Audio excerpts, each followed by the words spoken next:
অনেকদিন পরে গেমে আসছি, গেমের স্ক্রিনটা অন করেছি, খুব শান্তি লাগতেছে দেখতে।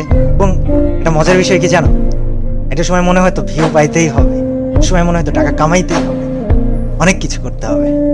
এটা এখন কি মনে হয় জানো, এখন মনে হয় কিছু একটা করে যেতে হবে যেটার জন্য মানুষ আমাকে আজীবন মনে রাখবে।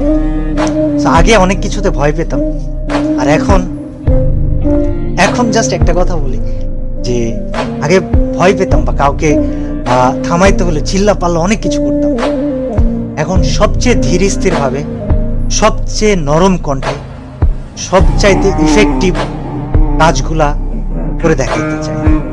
আমার জন্য দোয়া করো, আমার সাথে থাইকো। আর বিশাল এমনটা মানুষ আমাকে প্রশ্ন করতেছে, কল দিতেছে যে ভাই আপনার চ্যানেলের 1800 ভিডিও কোথায় গেল।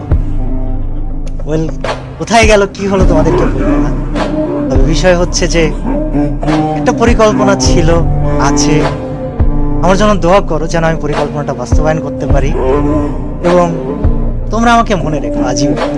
আমি তোমাদেরকে আসলে অনেক ভালোবাসি, কিন্তু তোমাদের থেকে বেশি ভালোবাসি আমি আল্লাহকে। আমার পরিকল্পনাটা অবশ্যই থাকবে, তবে আছি